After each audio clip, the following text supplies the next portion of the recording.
Boa noite, sejam bem-vindos. Este é o Projeto Pomoni, estudamos as profecias relativas ao fim. Se você não é inscrito no canal, inscreva-se, curta, compartilhe para que essa mensagem chegue a mais pessoas. Hoje iremos fazer um estudo de Apocalipse 13, particularmente a segunda parte, que diz respeito à besta que emerge da terra, os Estados Unidos na profecia. Caso você ainda não tenha lido, recomendamos este livro aqui, Apocalipse 13, que já fizemos um estudo dele aqui no canal. Pelas playlists você irá encontrar a série completa. Recomendamos também o livro O Grande Conflito, que também já estudamos, já abordamos esse livro com profundidade aqui no nosso projeto. Se você tiver interesse em se aprofundar, ter uma visão assim mais ampla, e quiser entrar em contato conosco, o e-mail está na descrição. Podemos fazer um estudo bíblico bem abrangente a partir das profecias de Daniel, relacionando essas profecias com o Apocalipse. Aqui estamos partindo do pressuposto que as pessoas que irão acompanhar já têm uma noção, pelo menos básica, dessas profecias. E o nosso foco será muito mais os acontecimentos mais recentes, que inclusive não constam aqui nesse livro, Apocalipse 13, do Mervyn Moore, um livro da Casa Publicadora Brasileira, diga-se de passagem, porque ele faleceu antes, né? Então vamos focar aqui os últimos acontecimentos, e eu tenho certeza que aqueles que têm acompanhado o noticiário já tiveram algum contato com isso que iremos falar aqui hoje. Bem, Apocalipse 13, nos versos 13 e 14, lemos lá sobre essa besta que emerge da terra. E ele fez grandes maravilhas a ponto de fazer fogo descer do céu sobre a terra à vista dos homens, e engana aqueles que habitam na terra por meio daqueles milagres que tinha poder de fazer à vista da besta, dizendo para aqueles que habitam na terra, são os ímpios, né? É assim que a profecia se refere aos ímpios, como aqueles que habitam na terra, que eles fizessem uma imagem para a besta, que tinha sido ferida pela espada e vivera. Muito bem. Essa parte do livro do Apocalipse, né, esse capítulo 13, está na seção mesmo central. O livro foi organizado na forma de quiasma, e ali bem ao centro, a partir do capítulo 11, né, no verso 19 até o fim do capítulo 13, temos o grande conflito entre Cristo e Satanás.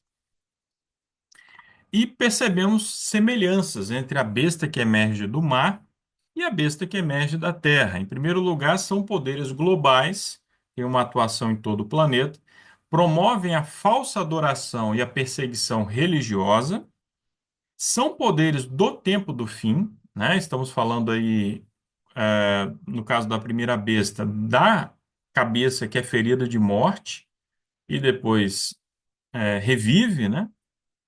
Então, refere-se ali ao papado, aqueles que não sabem, que não estudaram, refere-se ao papado, ao passo que a besta que emerge da terra é o poder político, né, os Estados Unidos da América, são poderes do tempo do fim. Cooperarão para impor a marca da besta, certo?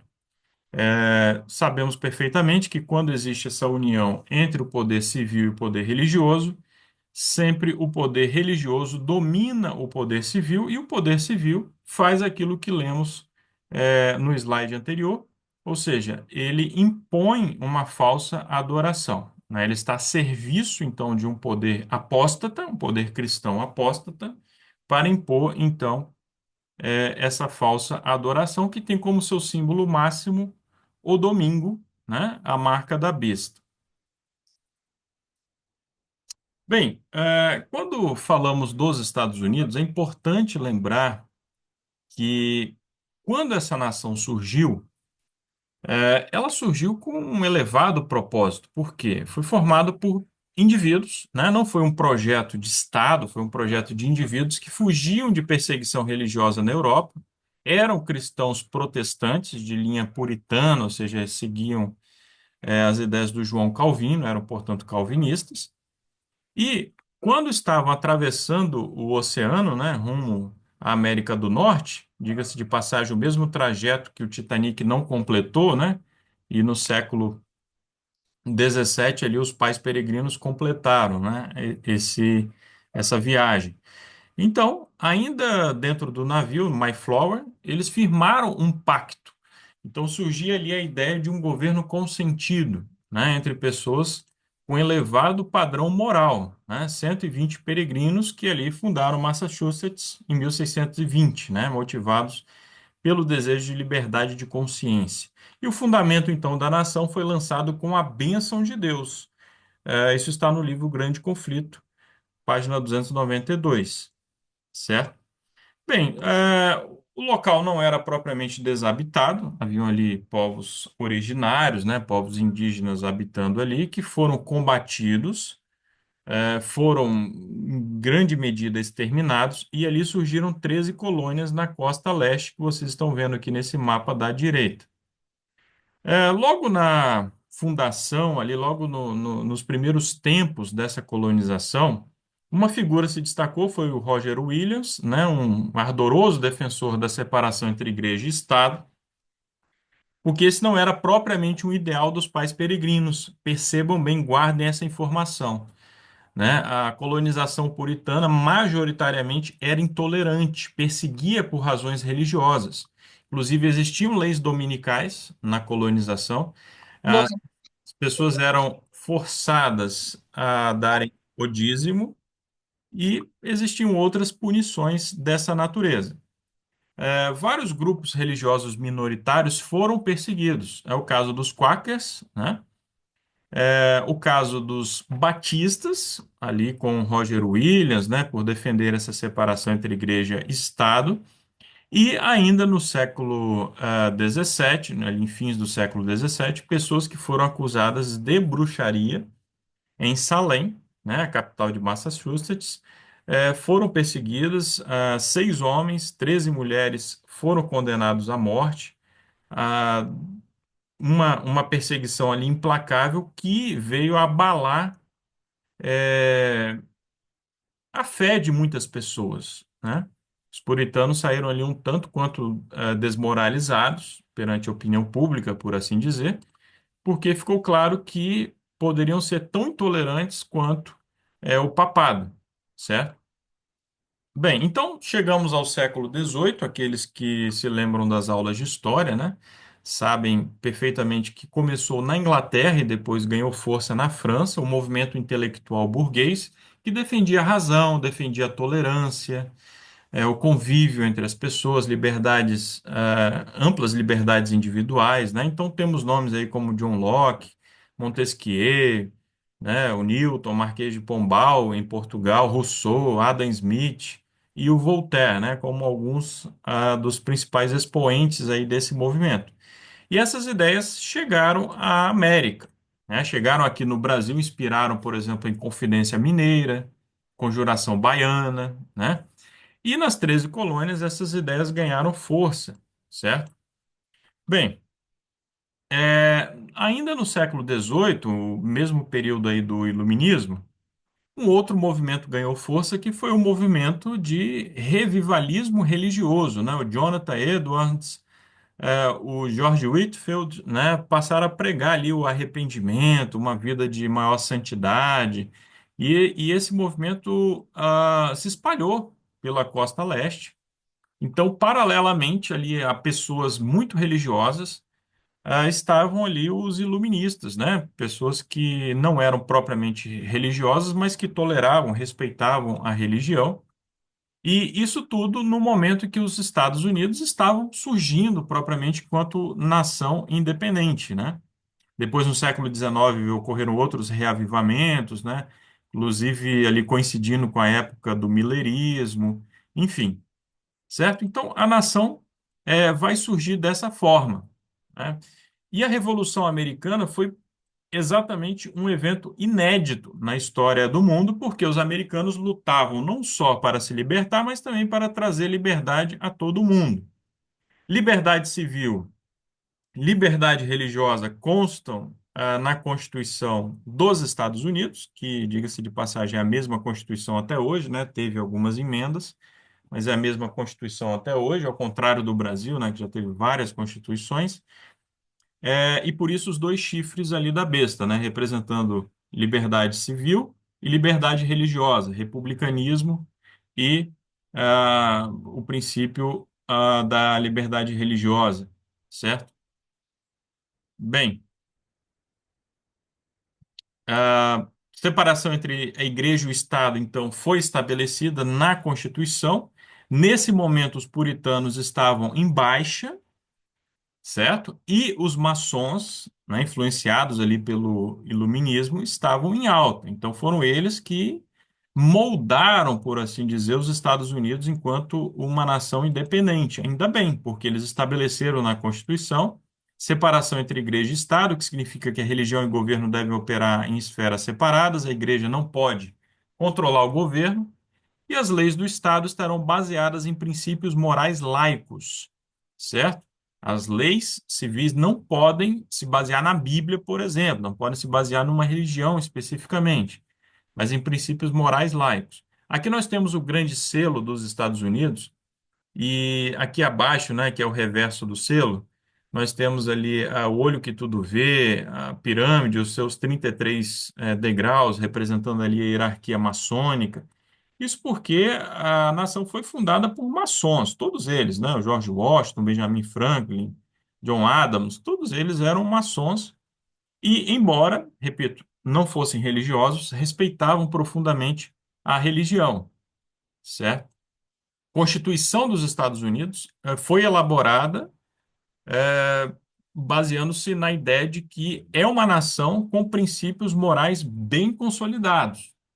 Ela é inadequada para um outro povo que não tenha tais princípios, certo?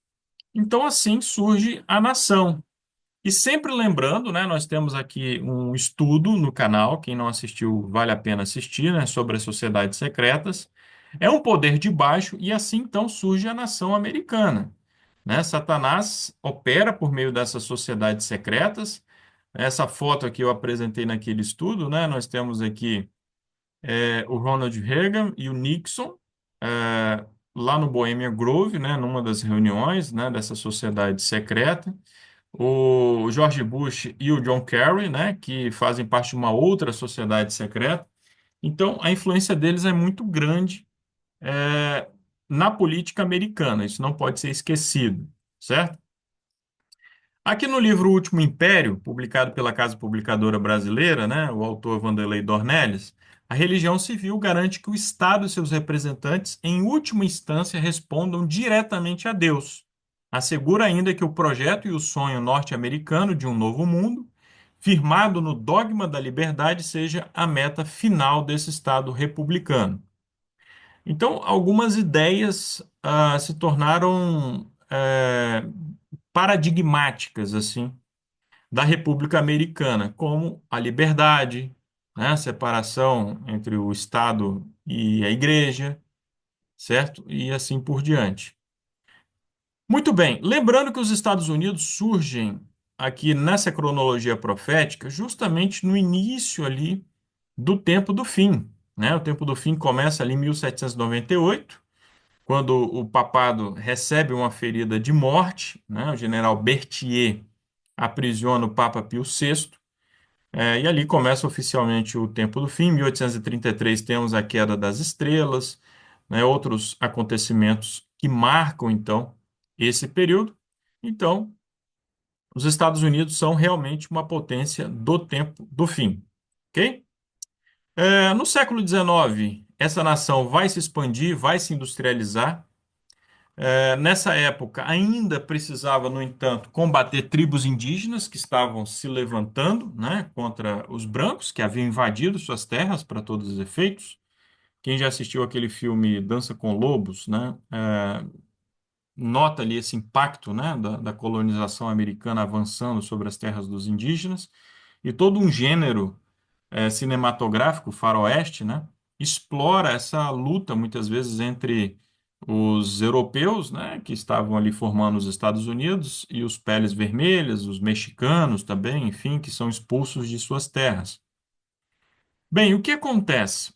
No ano de 1858, quando os Estados Unidos ainda estavam lutando contra povos indígenas, Ellen G. White escreve o livro A Grande Controvérsia entre Cristo e Satanás, né? Mais conhecido aqui no Brasil como O Grande Conflito, ou Conflito dos Séculos, que traz basicamente a interpretação que nós estamos apresentando aqui sobre os Estados Unidos como a besta que se eleva da terra, seja a única grande potência política e militar do planeta, se aliando ao papado, sendo que os Estados Unidos, enquanto uma nação protestante, era fortemente anticatólica, antipapista nessa época, e nem de longe sonhava em ser uma potência mundial, certo? Porque, como eu estou mostrando aqui, estava combatendo povos indígenas e o exército americano chegou a perder algumas batalhas para esses povos indígenas.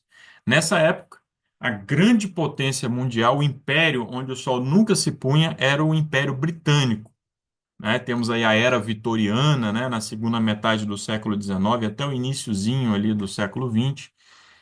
Então ninguém em sã consciência, né, poderia sonhar que os Estados Unidos se tornariam aí a única potência mundial e uma potência próxima do papado, né? Então isso é muito significativo. Certo? Temos aí o Destino Manifesto, ou seja, muitas ideias aí que inspiraram a expansão para o oeste, eram imbuídas ali de um sentimento de providência, né? Um sentimento ali religioso, né? Certo? No século XX, os Estados Unidos terão uma participação fundamental na Primeira Guerra Mundial e depois na Segunda Guerra Mundial, ao final da qual os Estados Unidos se consolidam como a única superpotência mundial, né? É, melhor dizendo, né? Estou aqui, acabei me distraindo um pouco aqui porque tem criança fazendo arte. Ao final da Segunda Guerra Mundial, os Estados Unidos se consolidam enquanto uma superpotência ao lado da União Soviética, né? E ali começa então a Guerra Fria e teremos um mundo bipolar ao longo ali, basicamente da segunda metade do século XX. E aqui nós temos essa citação do Vanderlei Dornelles, né, de que a convicção norte-americana em todas as suas guerras é de estar lutando numa causa divina pela liberdade dos povos e pela implantação de um regime de paz no mundo, mesmo que para isso milhares de pessoas sejam sacrificadas. Então, nesse sentido, existe ali um certo sentimento de que os fins justificam os meios, no sentido de que os Estados Unidos precisam intervir, precisam participar de alguns conflitos, como foi o caso das duas guerras mundiais, para implantar um regime de paz, para espalhar a liberdade, a democracia. Foi esse espírito que levou, por exemplo, George Bush a invadir o Iraque em 2003, certo? Nós não entendemos esses conflitos americanos se não entendermos esse espírito aí, certo? Bem, e agora chegamos a um ponto muito importante aqui do nosso estudo, que é o surgimento do movimento conservador cristão nos Estados Unidos. O conservadorismo é muito mais assim um sentimento, certo? Os autores, os principais autores ali da filosofia conservadora, né, vamos pensar no Edmund Burke, mais recentemente no Roger Scruton, João Pereira Coutinho, eles divergem ali se o conservadorismo é uma ideologia ou não. Aqueles que. O Russell Kirk, por exemplo, vai dizer que o conservadorismo é uma rejeição das ideologias. Mas o João Pereira Coutinho até admite que o conservadorismo é uma ideologia que emerge quando os valores individuais, quando os valores da família, da religião são ameaçados. Então ela brota, a filosofia conservadora brota em reação, então, a uma a um avanço, a um ataque, né, de uma corrente progressista, certo? E é justamente isso que nos leva a entender o surgimento aqui do movimento conservador nos Estados Unidos no início do século XX.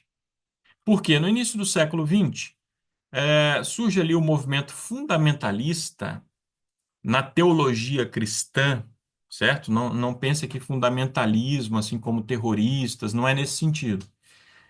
teólogos cristãos que estavam se apegando aos fundamentos da religião, né, uma interpretação mais literal da Bíblia, em reação ao avanço de uma corrente liberal na teologia, que estava lançando por terra muitas verdades bíblicas, né?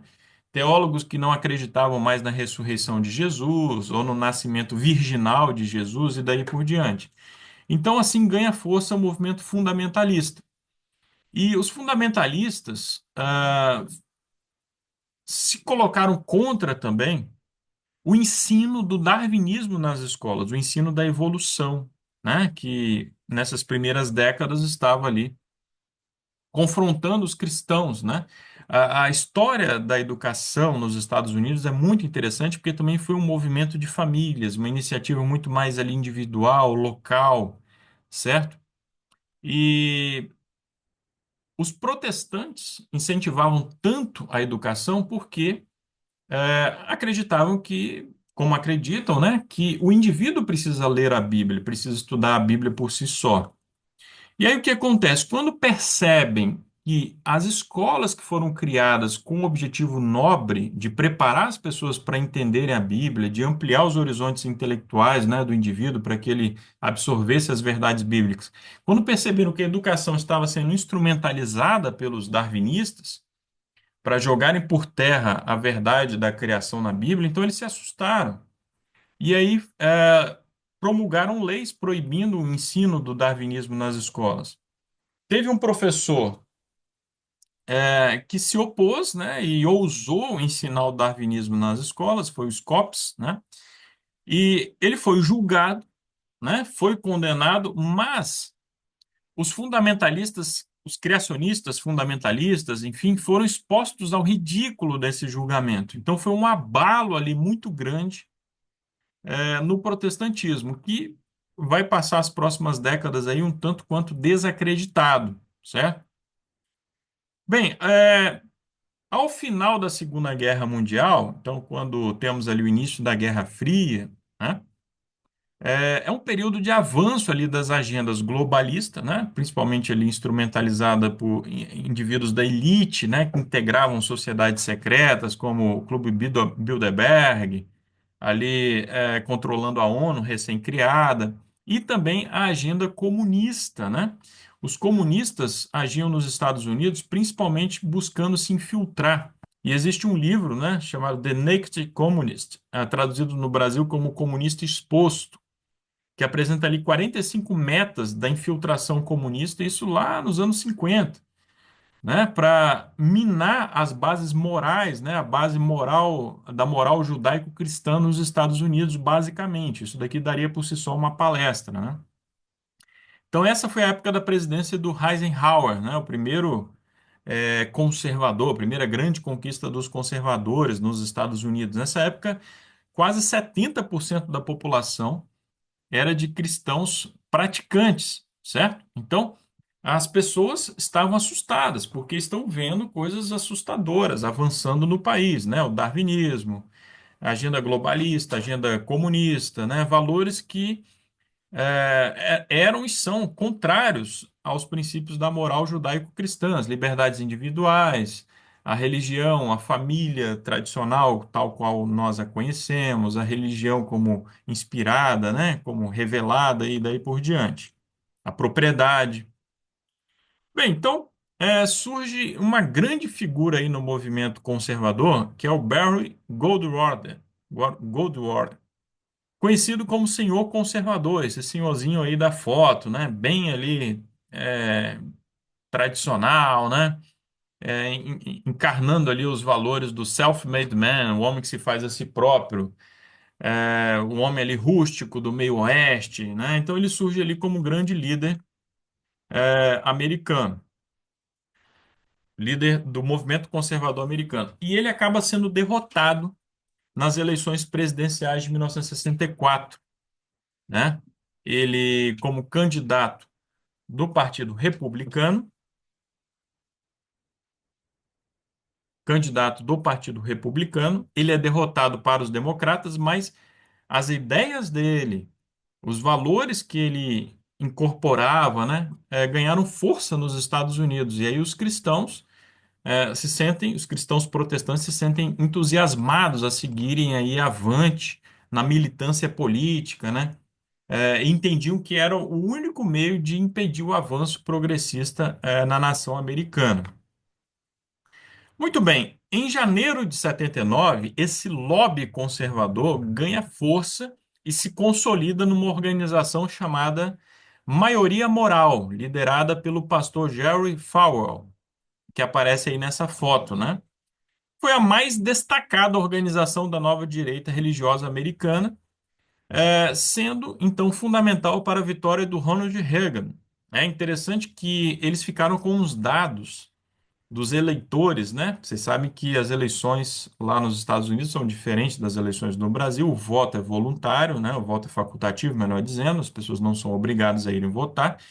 Então, a primeira grande luta é convencer as pessoas a saírem de casa para irem votar.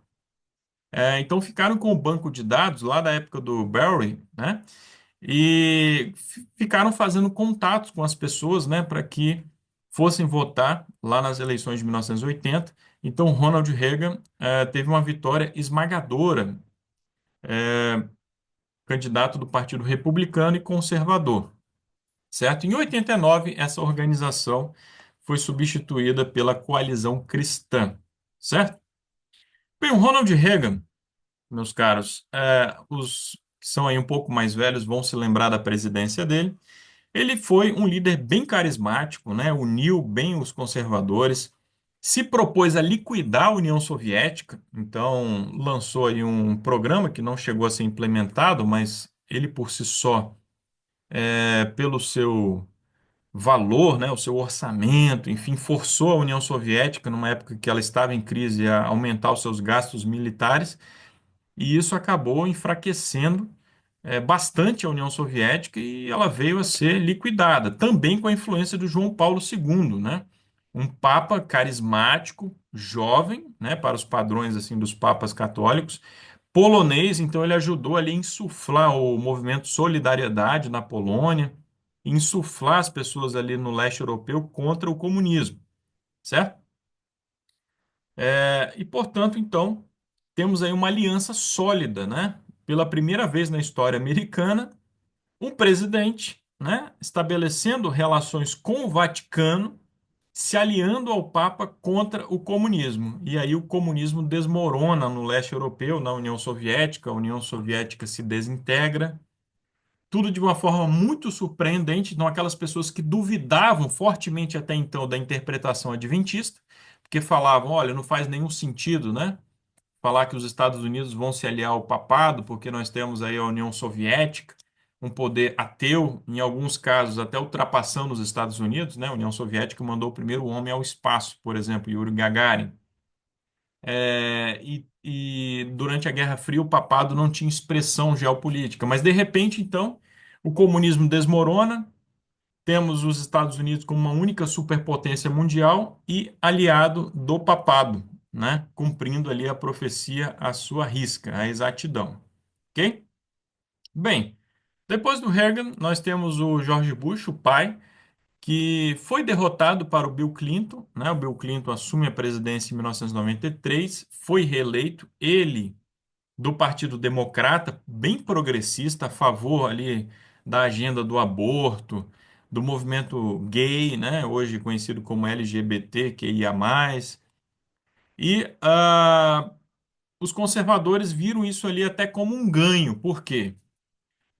O fato de o progressismo estar avançando nos Estados Unidos assustou os conservadores que estavam ali mornos, né, que estavam ali parados, e o movimento, então, conservador ganha um novo respiro, né? Uma nova força, por assim dizer.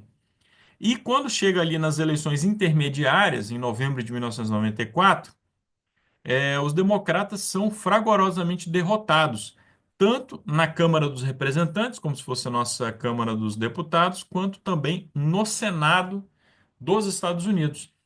E até o fim, dos anos 90, os democratas não têm, então, maioria no poder legislativo americano, né?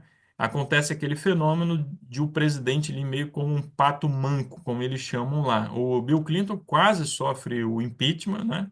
Ele teve um caso extraconjugal e quase sofreu o impeachment, mas, enfim, conseguiu ali terminar o seu mandato em 2001, né? No dia 20 de janeiro de 2001, terminou o mandato dele. Apesar de ser progressista, nós vemos ele aqui, como todos os presidentes a partir do Reagan, né? Bem próximos ali, com contatos com, perdão, bem próximos do Papa, do Vaticano, ok? O George Bush, o filho, agora, chega ao poder após uma decisão da Suprema Corte, né? A primeira eleição dele foi bem contestada. Ele toma posse no dia 20 de janeiro de 2001.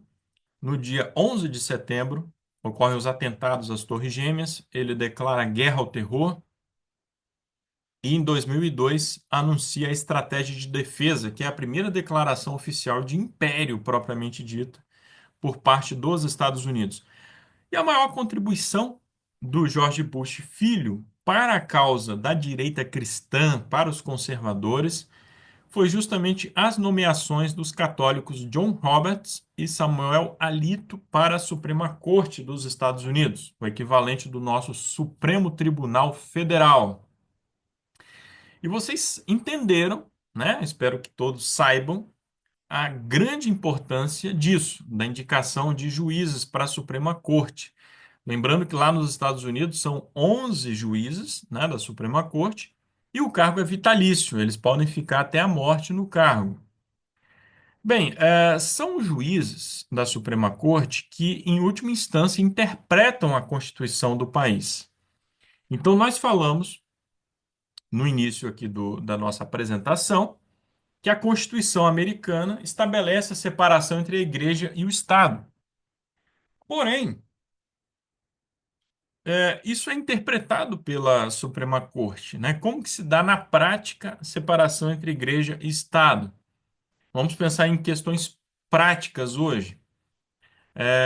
O Estado tem o poder de obrigar uma testemunha de Jeová a fazer transfusão de sangue, né? Está ferindo ali o princípio da separação entre igreja e Estado. Ah, se é um filho da testemunha de Jeová, é, as questões aí ligadas à guarda, de um dia de guarda, enfim, é, símbolos religiosos que estão por toda parte nos Estados Unidos, aqui no Brasil também, isso foi inclusive votado aí, julgado no nosso Supremo Tribunal Federal recentemente.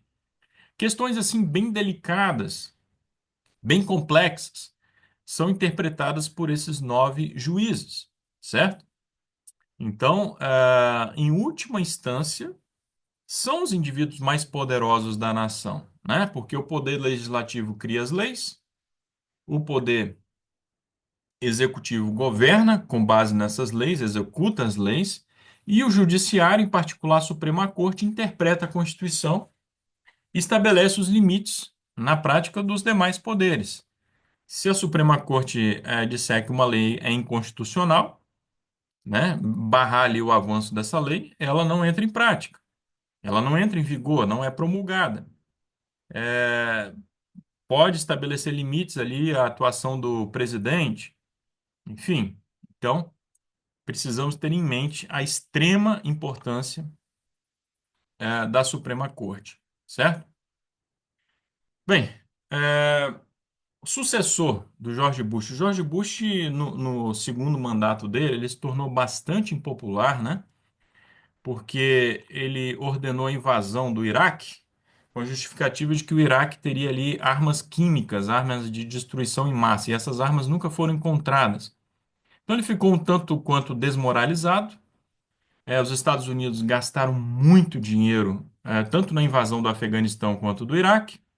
O país ficou enfraquecido, e aí os progressistas voltaram à carga, ganharam força e fizeram ali um presidente, o primeiro presidente afro-americano da história dos Estados Unidos, o Barack Obama, que aparece aqui já do lado aqui do Papa Francisco, né? Papa Francisco que assumiu ali o pontificado em 2013, e o Obama exerceu 2 mandatos, né? entre 2009 e até o dia 20 de janeiro de 2017. Foi uma das administrações mais progressistas da história dos Estados Unidos, sem sombra de dúvidas, né? Muito mais do que o Clinton ainda, né? O Barack Obama se colocou ali a favor ali de um Estado forte, interventor. Ah, ele idealizou o Obamacare, né, para a área da saúde. Apoiou ali o lobby LGBTQIA+, inclusive nas Forças Armadas Americanas. Enfim, tomou uma série de medidas aí. Era a favor das restrições ao porte de armas, que é algo sagrado, vamos dizer assim, para os americanos, está até na Constituição deles, né, o direito do americano portar armas, né? Então, ele confrontou assim muitos dos valores tradicionais, né, dos aspectos mais conservadores da nação americana. E durante o mandato dele, houve um grande escândalo ali, né, exposto pelo WikiLeaks, sobre espionagens, né, que os Estados Unidos estavam promovendo, inclusive em relação a países aliados. Isso mostra o poder da nação americana, né, como esse deep state, né, pessoas que atuam ali nos órgãos do Estado à margem da lei, como eles não têm nenhuma barreira moral, né, vão fazer aquilo que é, o governante dos Estados Unidos quer fazer, né? Atropelando ali a privacidade do cidadão, espionando empresas, países aliados, né? E assim por diante, certo? Foi durante a administração Obama, vejam bem, que o casamento entre pessoas do mesmo sexo foi votado pela Suprema Corte, que deveria ser estendido a todo o país. Alguns estados americanos já haviam regulamentado isso, mas então ocorre um voto, a margem muito estreita, diga-se de passagem, mas que então reconheceu que seria um direito, então, de todos os americanos, né, em todo o país, se casarem com pessoas do mesmo sexo. Então, todo esse avanço da agenda progressista, que nos Estados Unidos é chamada de liberal também, né? Aqui no Brasil, liberal às vezes tem um outro conceito. O liberal está ligado à direita aqui no Brasil, mas o conceito de liberal nos Estados Unidos está ligado ao progressismo, né?